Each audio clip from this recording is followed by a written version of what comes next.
بیسەران و بینەران لە هەر جێگایەکان سڵاوتان لێبێت من ئیبراهیم زیادم پێ خۆشحاڵم جارێکی دیکەش بە خزمەتیەوەی عەزیز و خۆشەوی شاد دەبمەوە یاخوا جەژنتان پیرۆز بێت یاخوا هەموو ڕۆژێکتان هەر جەژن و خۆشی و شادی بێت ماڵەکانتان هەر ئاوەدان بێت ماڵەکانتان هەر ڕازاوە بێت هەمیشە دەم بە زیکر بن هەمیشە خەندە لەسەر لێوتان بێت خۆشەویستان من ئەمڕۆ لەسەر دیاردە جوانەکانی جەژن قسە لەگەڵ بەشی لە وڵاتیان دەکەم با بزانم ئەوان لە جەژندا دڵیان بە چ شتێک خۆشە و چەندێک گرنگیشە لە جەژندا مرۆڤ لێبوردە بێت لە کەسی بەرامبەری ببورێت دنیاە عادزبوونێک لەسەر شتێکی سادە ڕوویداوە گرنگە مرۆڤ لێبوردە بێت لە بەرامبەری ببورێ لە پاڵەوەدا و خەڵکانەی کە هەژارن نەدارن سەردانیان بکەین لە بیریان نەکەین خەڵکێک هەیە نەخۆشە دەمێکە چاوەڕێ ئەوەی دەکات کە دۆستەکانی خزمەکانی سەردانی بکەن جا زۆر پێویستە ئەوانەی کە بە تایبەتی نەخۆشن سەردانیان بکەین و دوعای خێریشیان بۆ بکەین ئێوە لەگەڵمان نابن لەسەر دیاردە جوانەکانی جەژن قسە لەگەڵ بەشی لە وڵاتیان دەکەم فەرمونون بیسەر و بینەرمان بن.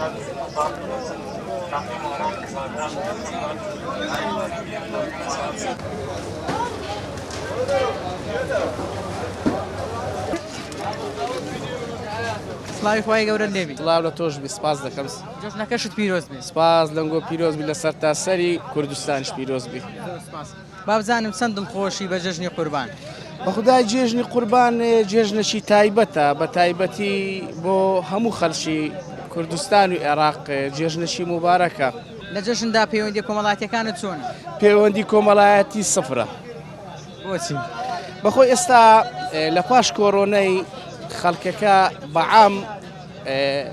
بە کۆنتترۆلی ئەوەی دابەزی ڕەحمی دابەزی ڕەحم نمایە بە هیچ زۆرەی ئەمن وەکو خۆم لە خۆم ڕادەست پێ دەکەم ئەوجا خەڵکی دی ئێستام بەخۆی 5 خوشک و 3 براینە 5 خوشک و 3 براین لە 5 خوشک و 3 برای یەک خوشک سەردانم دەکا. بۆچی؟ بۆندەی ڕەحم کەم بووە کاکە ڕەحم کەم بووە خاستان لەو ڕۆی مەشتێدا دەژین ئەگە باری مادیت کەم بی خەڵک هەر ئێهمالت دەکە. باشە بۆ تۆ ناچێ لای ئەوان باوەڕدەکەی سەردانی هەر هەمویانم کردیە واللهی سەردانی هەر هەمویانم کردیە ئەوان نایەن ئەوان وەزعیان لە من باشترە بەداخەوە من پێشتر لەوان باشتر بووم سەردانی هەمووانم دەکرد و یارمەتی هەر هەمووانیشم دەدا بە خوشک و بەبرایەکان بەڵام ئێستا وەزعی مادیم بڕک خەفیفە. چەند گرنگە ئینسان ئەگەر کەسێکی دیت لە خوار خۆی بوو یان لە خۆی هەژارتر بوو بچێ سەردانی بکات هاتوچۆی بکات بەخۆی وابزانم لە قورعانیشدا هەیە سەردانکردن خاستن خێرە لە هەموو شتیش باشترە بەوە تو نابی بەوەی بنازی کە ئەو کابرایە هەبوونە سەردانی نەکەی یان سیارەکی خراپی هەیە سەردانی نەکەی بەعکسەوە بەڵام نابی پەنجەی دەستیش وەکو یەک حەساب بکەی هەموو خەڵکەکە وەکو یەک حەساب بکەی. پێ خۆشحاڵم و هیوای سەرکەوتنتان بۆ دەخوازم ئینشاءڵڵا خەڵک بەخۆی دابستەوە ئەوەل زار خوشک و برایەکانی من ئەو جە خەڵکی تریش. سەلام عەلەیکوم. سەلام چەند دڵخۆشی کە جەژنە؟ زۆر دڵخۆشی؟ لە جەژندا چی یاریەک دەکەی خۆت بەچی سەرقاڵ دەکەی؟ لە جەژندا ئافرەتان زۆر ماندینە ماڵەوە پاک دەکەنەوە دایمەن هەمووها گوزوژی مارێ دەکەین و خاوێنکردنەوەی و میێوان دێ دەبی سەردانی میێوانی بکەین میێوان دێ پێشوازێکی گەرم و گوڕی لێ بکەین وێیاننا. چەند دڵخۆشی بەم جەژنە؟ باو جێژنە زۆر دڵخۆشم ئیشاڵە لە هەم حالم دەبتە خێر و بەرەکەتە چی جوان ڕحمەتێک دێکتە خواری لە ئومەتی محەممەدی. هەندێک میوان هەیە لەگەڵ خۆی خێر و بەرەکەت دێنێ وایە؟ فعلەن ئارێ وەڵات میێوان هەیە ئەزیزە لەلات بەس میێوان شێ بە تۆ بینێتە بەر دەرکەکەت. جێژنە هەندێک خەڵکەیە دەبی ئەگەر لێ عادز بوو لێ ببووری دایمەن ئەتو لێبوردن چاکترە لە ئەوەی ژینەی بەرامبەر بکەی دایمەن لێبوردن وەچی گۆتین هەر شتێکی خۆشحاڵیە خوا بەشکودەین تەڕێت بەو لێبوردنەی وەنیادی کوڕی کەم کەس جێژنانی لەگە دەکەی چییە؟ لەکەم کەس لەگە حایلەی خۆمە ئارێ وەڵا دواتر دەچێ لای جیرانەکان خزمەت ئەوە هەر عادەتە لە لایمە کوردەواری ئەوەل زار لەگەر مارێت کردنان و شتەکەت خواری یەکەم سە لە دەرکەی هەموو مارەکان بدەین. بۆ ڕۆژانی جەژن چیت ئامادە کردووە قەیسیە ئەوە هیچەوە قەیسی و ئەو قەیسەکە هەر سەربار و بنباری هەمووانە و مریشکە و برنجە و گۆشتی حیوانی وەگە خواب بکاتە قسمەت و ئەو شتانێ بە قوربان. لە جەژندا دەچێت لای چێ سەردانی چێ دەکەی؟ گۆرە وەڵی سەردانی خزمام بکەی خێری بەرەکەتە خێری بەرەکەت. ئەرێ وەڵا زۆر دڵخۆشی؟ ئەرێ وەڵا زۆر دڵخۆشم جێژنێکی زۆر پیرۆز و مبارەکە خێری بەرەکەتە بە قورعان و نیمام بەستا ئەرێ وەڵا. داد نابی چێ لای چییە سەردانی چێ ئەمارە خزمی مارە ئامۆزا بن ئامۆزا ئەوانەیە کەسێ لێ عادز بوو بی وەڵام منە کەس عادز نابین کەس وەڵا عادز بوون نیە نا کە عادز بوون هێربی عادز بوون نییە وەڵام مسلمان بی کابرالی مسلمانی کو دەبی عادز بی مسلمان کو دەبێت کابرا مسلمان نەبێ لە خۆی عادز دەبی کەیف خۆیتی دەبی لێ بردەبی ئەرێ وەڵا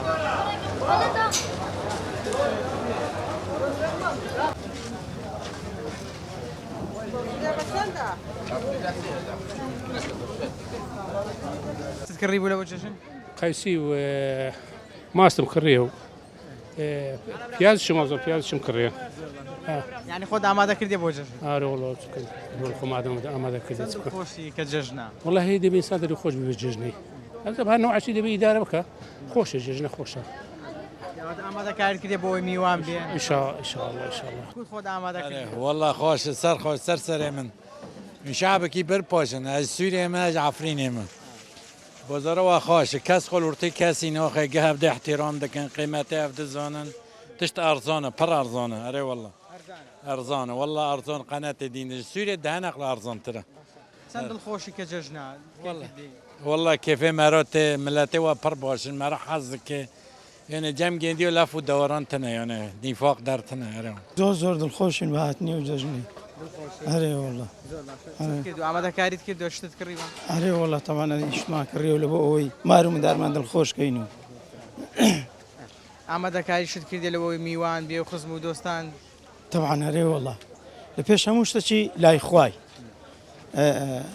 ئەگەر لای خوات تەمین کرد مارم مندارت و دەور و بەر و جیران و تازە هاتم تەوان جلوبەر کردرایە چەند ڕۆژە ئێستش هەندێک چەرەزەکڕم و لە ماڵی بیپسی دەکڕین و ئینشاڵڵا بەیانی پێشوازی لە میوانەکان دەکەین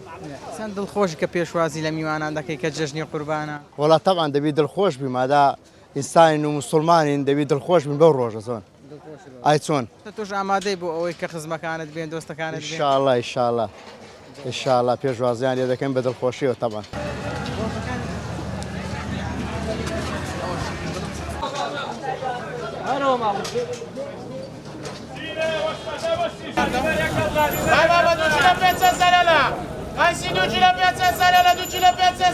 بۆنەی جژنی قوربان خواز لەسەر قەیسی چۆنە بۆم باسکە والله زۆر باشە لە خوای بە زیادی بازارەش خۆشە بازارش باشە لە بۆ قەیسی عالم بۆ جێژنە بەس زیاتر قەیسی دەباتن ئەوە تقریبانەوە ئەڤڕۆژ هەژ ڕۆژ ئەمە ئیش قەیسی دەکەین زۆر باشە لە خوای بە زیادی بازار ئارێ والله خەڵک لێتان ڕازیە سعرەکانتان گران نەکردی استقلالی خەڵکتان نەکردووە ناوەڵی سعرەکەمان زۆر باشە لە خوای بە زیادبی سعرەکەمان 2 کیلۆ بە 500 زاد ناریە لە مارکێتەکان کیلۆ بە 500 زاریە لەگەنەوە 2 کیلۆ 500 زادیە ئەمە لە خوای بە زیادبی هەر کیلۆی ئەگەر ڕۆبعکمان پێ بڕێ بە سەنیان مەڵە بەرەکەتە ئارێ وەڵا خەڵکی فەقیر زیاتر دێتەوە بازاڕە ئارێ وەڵا زۆر فەقیر ئارێ وەڵا هەیە من چارێکەکی دەباتن هەیەش 2 کیلۆی دەباتن هەیە کیلۆیش دەباتن حەسەب بۆ چ کابرا گوتنی پێداویست خۆتی کابرەکە بەرچی زیای تێدا کەمی تێدا ئەوە لە بازاڕی چی دەفرۆشن چۆن بە بۆنەی جژن بێ کاڵەکانی دەکەی خواستێکی زۆر لەسەر شفتی هەیە بە تایبەتی شفتی زۆر خواستی لەسەر سەرمیە خواستی هەرە گەورە تەماتە و خیار و قەیسی و شتی و هایە زۆری کەس دەبەرە جژنەیە شفتی گەلک مەغربوتێکی وهای ناوێ پێویستی پێ نییە بەگشتی خەڵک چۆن لە بازار دەبینی خواست لەسەر کاڵەکان باشە بە خدای باشە لە خوای بەزاری ڕستەکە گران نەبوو هیچ شتێک گران نەبوو لە ناوەمە گران نەبووە لە ناو برین بە قارەکانی شێخەڵا هیچ شتە گران نییە شفتیار بە 500 مار بە 500 دەدەین قەیسیەوە لێرە قەیسی دەرەجەیە کەم لۆ خۆم بتۆمارە بە 2 دەدەین ئەو کوڕمە ئەرێوەڵ ئێستاکە دەرێن گەرمای هاوینێ بەتینە لەگەڵ ئەوەشدا پەیوەندی کۆمەڵایەتیەکانشی گەرمە ینی زۆر باشە پەیوەندی کۆمەڵایەتیەکانی بە تایبەتی لە خوای بە زیادوی زۆر باشە لە ناوەمە باشە ڕاست لە ناوەندە خەرک باش نییە بەس ئەوەی مسلمان بیت و ڕێگەی مسلمان یار بگری کۆمەڵاتی زۆر خۆش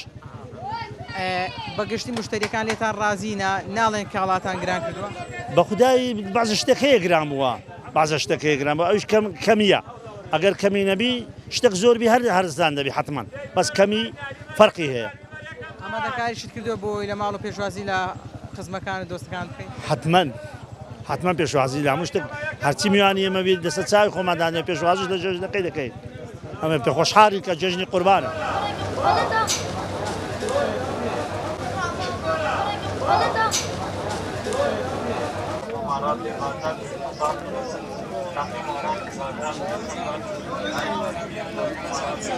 پەیوەندیەکانت چۆنە گەرم و گوڕن؟ الحمد لله زۆر باشە نخوا بەزیاد چەند دڵخۆشی کاتێک پەیوەندیت گەرم و گوڕە؟ والله الحمد لله زۆر خۆش دەبی کەدر مرتاح بوو الحمد لله هەموو شتێک دەبی الحمد لله لە جەژندا سەردانی چێ دەکەی زیاتر؟ والله خزمان یەکەم جار کە جیرانەکان دوای خزمەکە بەڵێ زۆر باش چ شتێکی جەژن خۆشە بەلای تۆ؟ دەنجی ئەڵاو ئەکبەرە چونە مزگەوت ئەکبەرە تاقریبا ڕۆژی گەورەیە تەکبیراتە سەڵاوە لێدانە بەرێ بە زۆر باش چەندە گرینگە ئینسانەکان لێبوردە بن؟ والله هەدەبێ زۆر لێک بردم خاصە لەو ڕۆژەم بارکە کەس نابێت گرێی هەبێت کەس نابێت نەخێر ئینسانەکان دەبی ڕووخۆش بن دەم بەخەندەم بەرامبەر یەکتری بەڵێ بەڵێ زۆری لە ڕادا بەردە دەبێ هەوا بێت والله خۆمان ئامادە کردووە الحەمدلله بەس کە دێنە بازار ئامادەیەکە دێت یەکەدا بەڕاستی نرخەکان زۆر بەرز بوونەتەوە ئەمڕۆ چەند ڕۆژەی ینی ئینسان ئەگەر پێداویستێکی هەبووە لە دەرەوە دەیکڕی دوود ئەتیادیە کە من پێویستە قەینا بەس ئەمڕۆ حەزەکەی شتەکە تۆ زیاتر بەریەوە وتمان بازارەکەکەین لێرە هەرزانترە کەچی تەماشاکەن نرخەکان لەگە چەند ڕۆژە زۆر زیاترشە لە دەرەوە تر ئەپرسینی ژەڵین بۆ وایە ئەڵێن نرخەکە لە زیێ خۆی گران بووە بەڵێ دیارەوەی کە نرخەکان گرانن تۆ لە ماڵەوە چۆن ئامادەکاری کردو بۆەوەی خزمەکانت بێن لە پێشوازیان دابی دۆستەکانت جیرانەکانت بەڵێ وڵی ئینسان دایمەن لە ئەسنای جەژن ڕۆژێکە بەدەست و نییە ینی حەزەکەی هەرچی هەبێ بیبەخشی بە بەرامبەرەکەت دەرگات وڵایە بەڕاستی زۆرش خۆشە ینی لەگەر هاوژینم تازە قسەمە کرد ئەمود بان و قڵێکی باش بکڕین بۆی ئەوەی کە ئەیخوا چ مناڵە چ گەورەی بە سپادەی لێ بکات وتی ناخەگرە وتم نا ئەوها باشترە پێمان خۆشترە بۆی ئەوەی کە بەرامبەرەکەشت هات دڵی پێ خۆش بێت چ شتێکی جەژن خۆشە بەلاتەوە جەژن هەموو شتێکی خۆشە خاستن جەژنی قوربان گەردەن ئازایی تێدایە قوربانی تێدایە زۆر مناسبەی تێدایە عادز بوون و ئاشبوونەوەی تێدایە خەڵەکە بووە لێ عادز بووبی لێت عادز بووی بەتەمای بچێوکەنی بێگومان ئەو شتە زۆر شتێکی ئاساییە جەژن هەوەیە کە گەردەن ئازایە کابراایك لێک عادز دەبی سەرەتا و بستەکنەوەی خێرەکە زیاتر ئەوە خێرەکەی زیاتر حتمەن زۆر باشە لێبوردەی باشە ئینسان لێبوردەی هەبی تایبەتمەندی هەرچەند لێبوردەی هەبی هەر کەمەکە خۆی گەورە لێبوردەی گەلەگەلێک زۆرە ئەی چەندێک دەگەڕێ پەیوەندی کۆمەڵایەتیت باشە گەرم و گوڕە حتمان گەرم و گوڕی خۆشە و کۆمەڵاتی خۆش هاتوچۆ خۆشە جەژنی عنی هاتوچۆ جەژنی عنی سەردار جەژنی عین تەبایی تۆ داد نابچێ لای چی و چی ینی ئەو کەسانەی دیاریت کردیا زۆرن کە من سەرەتا خوشک و ماڵم داری خۆم سەرتا خوشک و برایەکانی خۆم سەرتا دوایە جیرانەکان لە پاشان خزم و کەسەکان سەردانیان دەکەن شفتیشیانە پێشدادنی نا لقمیان لە پێشدادنی سکولاتیان لە پێشدادنی شوتی بۆ کاتێکی تر بی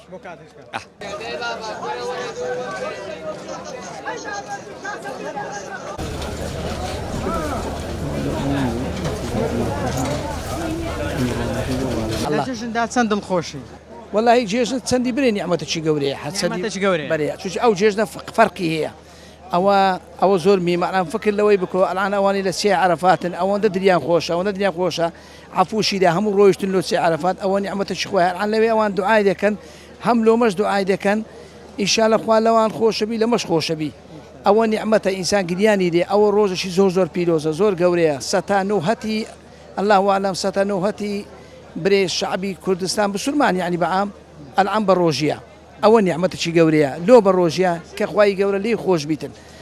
ئەوە نیعمەتە ئەوە نیعمەت زۆر گەورەیە ڕۆژانی جژن چەند دەرگاتان کراوەیە بۆ ئەوەی میوان بێ بۆ ماڵتان وەڵی ئەوە کراوەی لەسەر پشتێ دەرکە ئەوی دێتن بەخێ بێ سەر چاوم ئەوی نەشی هەر بەخێ بێ سەر چاوم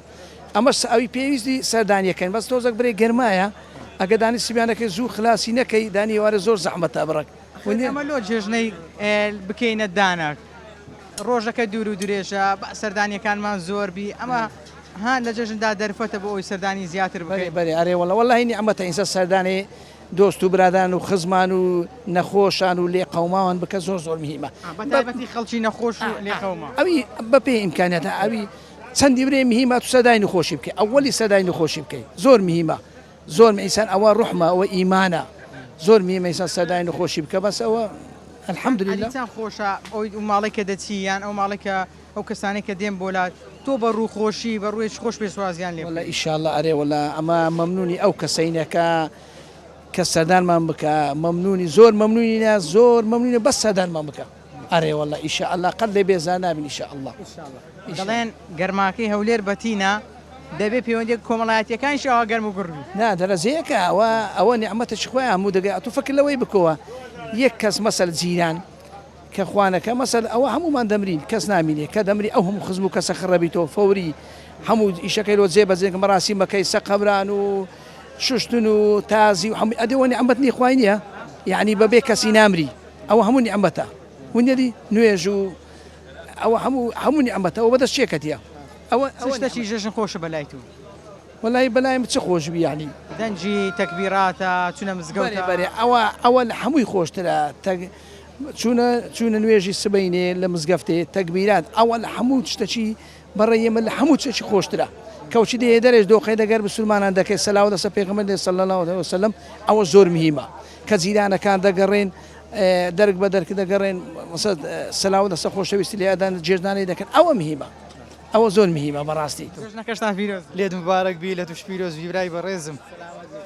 بابزانم چەند دڵخۆشی چەند کەیف خۆشی کە جێژنە دەبینم زەردەخەنەت پێوە دیارە والله الحەمدولیلا لە خۆی بە زیادی درم زۆر خۆشە ئیدی جێژنە خۆ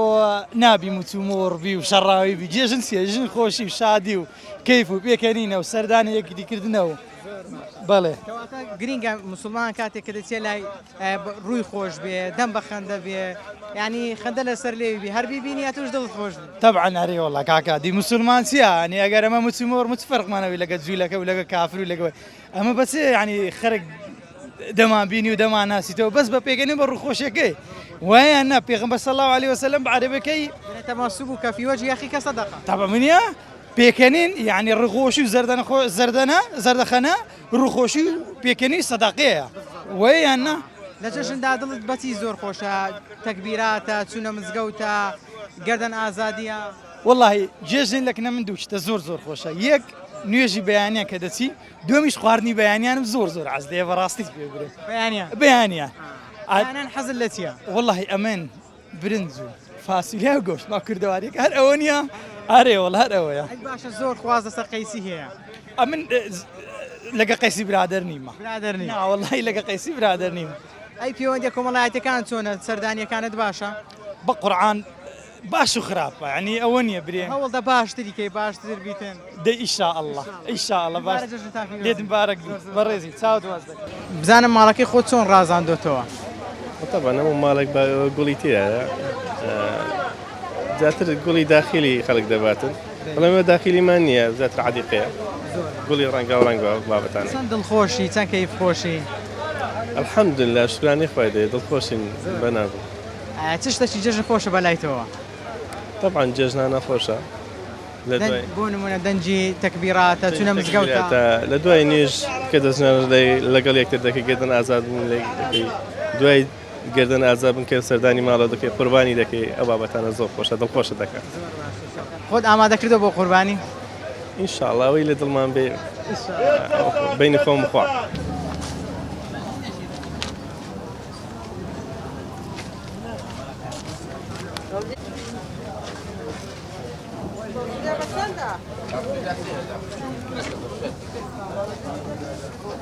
لەگەڵ جەژندا چۆنی چەند کەیف خۆشی چەند دڵخۆشی الحەمدلله لەخوای گەورە بە زیادبی یەکەم جار بە ڕۆژینە ئەگەر خۆی گەورە لێمان قبول بکاتن اللهم ئامین مجمعین و لە خزمەت داینە هەر پرسیارێکتان لە جەژندا بەچی زۆر دڵت خۆشە چونە مزگەوتە دەنجی الله ئەکبەرە سەردانیە لەبەیک اللهم لەبەیک کەیف خۆشم بە دەرەجەی یەک کەیف خۆشم و نوێژی سبیانانیش کە هەر دەستم لە خەوێ لە بۆ مزگەفتێ دەچم بۆیش دڵخۆش زۆریش لە مزگەفتێ لە مزگەفتێش لە ناو مزگەفتێش کە چاکوچۆنی لەگەر ئەو خزم و دۆست و برادرانە دەکەین و لە ناو مینبەری مزگەفتێ ئەوش ئەگە کەسێک لێت عاجز بوو هاتە لات لێی دەبووری بە دڵنیاییەوە زۆریش بە مەمنونیەوە لێی دەبوورە ئەگەگات و دڵیەکە کە شکاندی دەچێ لای برێگەردەنە ئازاکە هیچ مشکلم لەگەر هیچ کەسێک نییە من ئەبەت خۆم ناگرم لە هیچ کەسێک پەیوەندی کۆمەڵایەتیەکانت چۆنە سەردانیەکان زۆر باشم هەر لەسەر قەدیم دەڕۆمە لەسەر ئەوانەی لەسەر قەدیم دەڕۆن پەیوەندیان باشە دڵیشان خۆشترە و نەفسیە مرتاحتریش بەرێ چەند پەیوەندیەکان بۆ نمونە ئایا لە بەیانی و دەست پێ دەکەی یان لە دوای نیوەڕۆوە بە خودایی عەسەب مەجالە دەبینی ئەگەر میێوانمان هەبیتن ئینتیزار دەکەین میێوانەکان بزانین وەختی ناخواردن دەمینێنەوە وەختی نیوەڕۆ دەمینێنەوە و عەسەب مەجالە خەڵکەکەی خۆی بە موبایل مەشغوڵ دەکات بە موبایل پیرۆزبایی دەکات ڕاستە ئەمیش وام کردیە بەس هەتا بکرێ 175ەکەی بە سەردان ئەرێ وەڵڵا هەتا بگونجێ بچی هەتا بگونجێ و مەجارم هەرچوویمە نەک ناچم هەرچوویمە بەس احتیمال ئێستا تای من 50 بەسەری سەردانی مەیە دژنەکەش پیرۆز بی مبارەک بی لە خۆشتان پیرۆز بی لەم مسلمانان پیرۆز بی چ شتێکی جەژن خۆشە بەلای تۆوە وەڵا یەکەم کۆبوونەوەی خۆمان لە خوشکبراەکان سەردانی جیرانەکان ئەو نێژی جەماعەتەوە هی زۆر لە پێش هەمویانە لە پاشان سەردانی خزمەکان و برادران و لەگەڵ خوشک و برایەکانت پەیوەندیت زۆر باشە هەر جێژنان هەمومان داکممان مایە لە خوا بەزیادبی ئەمر درێژبی ئەو داکمە هەم کۆ دەبینەوە لە یەک ماری مچینە جاتر لە 100 نەفەریش دەبین بنەوە و ئەوە هەموو لە کنداکم کۆ دەبینەوە مە جێژنان لە کنداکم هەموو یەکی دەبینین ناچینە ماریەک ئێمە ئەوە دەرکۆ دەبنەوە یەکتری دەبین ئارە وەڵڵا زۆرش خۆشە ئەی دوای ئەوە دەچێت لای خەڵکی دیکە سەردانی دەکەین من ئەوەی پێم بکرێت دەچم ئارێ وەڵڵا ئەوەی پێم بکرێت دەچم ئەو نێشکرێ بە تەلەفۆن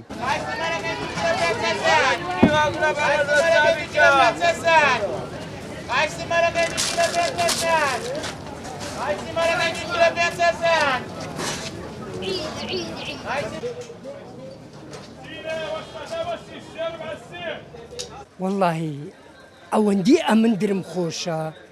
بەو دەڕۆژەی کەس وەچی من دری خۆش نییە یاڕەبی هەر درخۆش بی ئیمانمان سەلامەت بی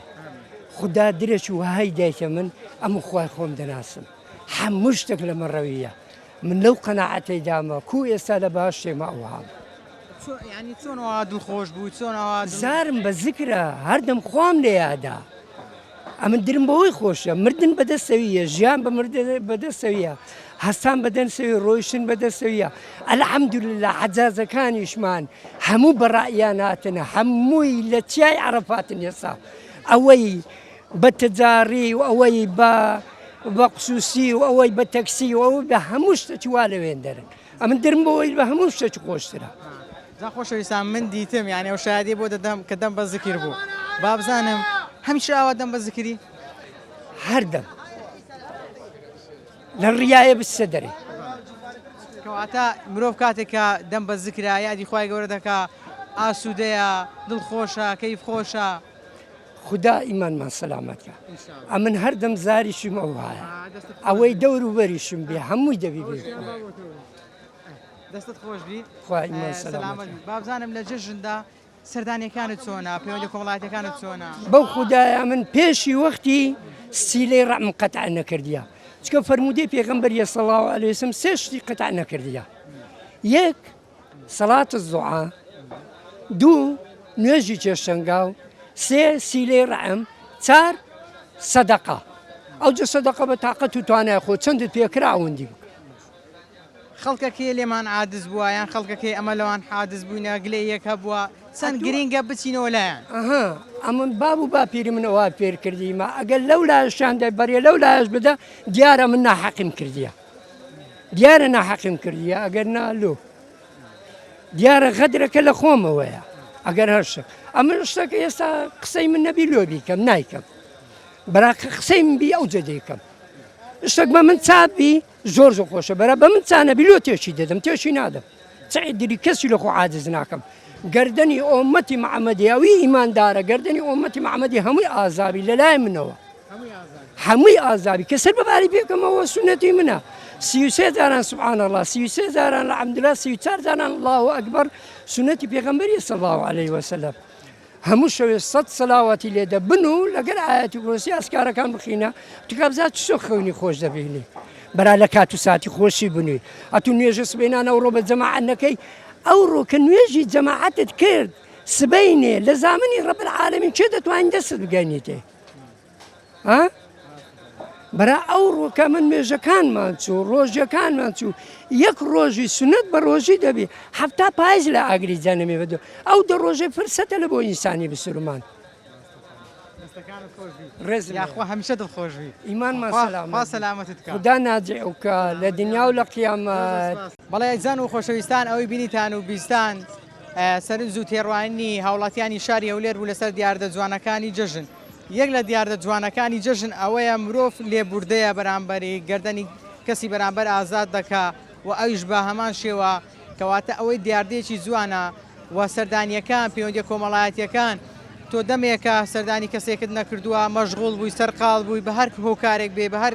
شێوازێک بێ گرنگ ئێستا جەژنە سەردانی بکەی و سەردانیەکان وا دەکا کە تۆ دڵخۆش بی وا دەکا کەسی لێ ڕەحم زیاتر و زۆرتر بیتن و خۆشەویستی نێوان تۆ ئەو کەسە زیاتر بیکە سەردانی دەکەیت چونکە سەردانیەکان وا دەکا کە ڕاستەخۆدڵەکان لەگەڵ یەکتری پەیوەندیان هەبیتن تۆ دیقەت بدە کاتێک کە سەردانی کەسێک دەکەی سەردانی ماڵێک دەکەی ئەو ماڵە چەند دڵخۆشن چەند کەیف خۆشن و ئەوەی زۆر گرینگە لە ژەژندا خەڵکەکەیە نەخۆشە خەڵکەکەیە لە ماڵەوە چاوی لەوەیە دوو کەس سەردانی بکە ئێدە تۆ بڕۆ سەردانی بکات با دڵی خۆش بێ با کەیف خۆش بێتن و لە جەژندا ئەوانەی کە قوربانی دەکەن بە تایبەتی ئێستا کە جەژنی قوربانە ئاگاتان لە ماڵی فەقیر بێ ئاگاتان لە ماڵی هەژار بێ ڕەنگە کەسێک یان چەند ماڵێک یان کۆمەڵە ماڵێک هەبێ لەبەر ئەوەی موچەکەی وەرنەگرتێ بارودۆخ بەو شێوازەیە بۆیە پێویستە ینی ئەگەر ئەو قوربانی دێکی بیدێ خەڵکێکی کە شایستە بێ شیاو بێ بۆ ئەوەی دڵخۆش بن ئەوانیش بۆ جەژن خواردنێکی باش بخۆن چونکە پێغەمبەری خوا صلی الله علیه و سلم دەفەرمێت چیت بۆ خۆت پێخۆشە ئەوەشت بۆ بەرامبەر پێخۆش بێ کەواتە ئێمە چۆن دەمانێت دڵخۆش و کەیف خۆش بین و خواردنێکی خۆش بخۆین ئاواش دەبێ حەز بکەین بەرامبەرەکەمان جیرانەکەمان خزمەکەمان بە هەمان شێوە بێ یاخوا جەژنتان پیرۆز بێ و هەمیشە ماڵتان ئاوەدان بێت خوای گەورە سەرفراز و بەختەوەرتان کات خواتان لەگەڵ